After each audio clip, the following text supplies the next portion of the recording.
Kommen wir zur Brutvorbereitung. Die Eier sind heute angekommen. Als allererstes markiere ich die Bruteier, damit ich später einen besseren Überblick habe, wenn ich die Eier drehen muss.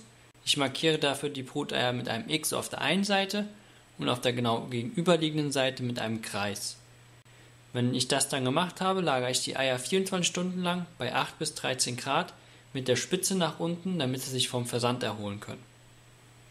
Während die Bruteier jetzt 24 Stunden lang ruhen, mache ich schon mal den Inkubator an und bereite alles vor.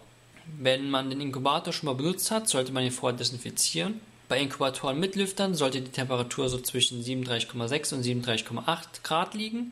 Bei Inkubatoren ohne Lüfter sollte die Temperatur bei 38,3 Grad liegen. Den Thermometerfühler sollte man am besten mittig in den Brutraum reinsetzen und am besten auf Höhe der Eioberkante. Dafür habe ich jetzt einfach ein Stück Schnur genommen und habe den Fühler ein bisschen weiter nach oben gezogen. Bei der Temperatur ist wichtig zu wissen, dass Temperaturen von über 36 Grad gemieden werden sollen, da bei Temperaturen über 36 Grad das Eiweiß im Ei anfängt zu stocken und ihr damit das Leben im Ei eigentlich zerstört.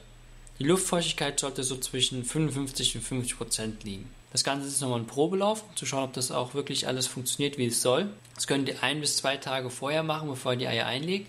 Ich mache es immer, wenn die Eier ankommen und sie dann die 24 Stunden lang ruhen. Wenn ihr dann die Eier einlegt, dürft ihr den Inkubator 3 Tage lang nicht mehr öffnen. Das hat den Grund, dass in diesen ersten 3 Tagen entsteht das Leben im Ei und in diesen ersten 3 Tagen darf keine Temperatur- oder Luftfeuchtigkeitsänderung stattfinden. Ich benutze wie jedes Jahr auch dieses Jahr wieder meine kleine Liste, auf der alle wichtigen Daten eingetragen sind. Ihr müsst während des Brütens nur auf 3 Dinge achten, und zwar auf die Temperatur, auf die Luftfeuchtigkeit und auf die Häufigkeit des Drehen der Eier. Die ersten 3 Tage des Brütens sind die wichtigsten, da in dieser Zeit das Leben entsteht. In den ersten 3 Tagen sollte wirklich nichts schief gehen. Darum ist es auch wichtig, dass ihr den Probelauf vorher macht. Die Temperatur sollte in dieser Zeit bei 37,8 oder 37,6 Grad liegen. Bei einem Flächenbrüter wäre das natürlich wieder 38,3 und die Luftfeuchtigkeit zwischen 55 und 65%.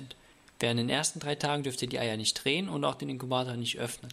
Die Temperatur und die Luftfeuchtigkeit bleibt dann vom ersten Tag bis zum 14. Tag gleich, und zwar bei 37,8 Grad und bei einer Luftfeuchtigkeit von 55 bis 65%.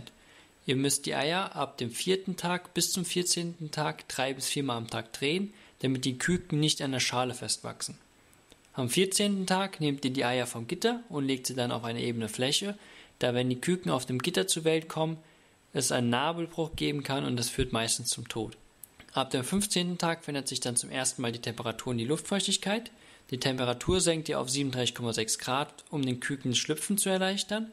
Die Luftfeuchtigkeit wird auf 80% erhöht, damit wird die Eierschale eingeweicht und ermöglicht es den Küken mit ihrem Eizahn durch die Eischale zu kommen. Vom 15. bis zum 17. Tag dürft ihr die Eier nicht mehr drehen und den Inkubator auch nicht mehr öffnen. Die Wachteln schlüpfen dann meist in der Nacht des 17. Tages. Die Küken müssen dann noch 24 Stunden lang im Inkubator bleiben und können dann umgesetzt werden, wenn sie komplett trocken sind. Ich schreibe mir immer auf, wann und wie oft ich die Eier gedreht habe, sowie die Temperatur und die Luftfeuchtigkeit. Ihr könnt nämlich Tage mit zu wenig Luftfeuchtigkeit, von zum Beispiel unter 55%, mit Tagen mit einer erhöhten Luftfeuchtigkeit ausgleichen. Vielen Dank fürs Zuschauen. Wenn ihr irgendwelche Fragen habt, könnt ihr sie unten in die Kommentare schreiben. Wenn ihr immer auf den aktuellen Stand meiner Videos sein wollt, könnt ihr unten links meine Videos abonnieren. Auf der linken Seite habt ihr auch noch das nächste und das vorherige Video dieser Reihe. Und auf der rechten Seite habt ihr Playlist über die Kükenaufzucht, die Aquaponik, die Kunstbrut und die Wachtelhaltung.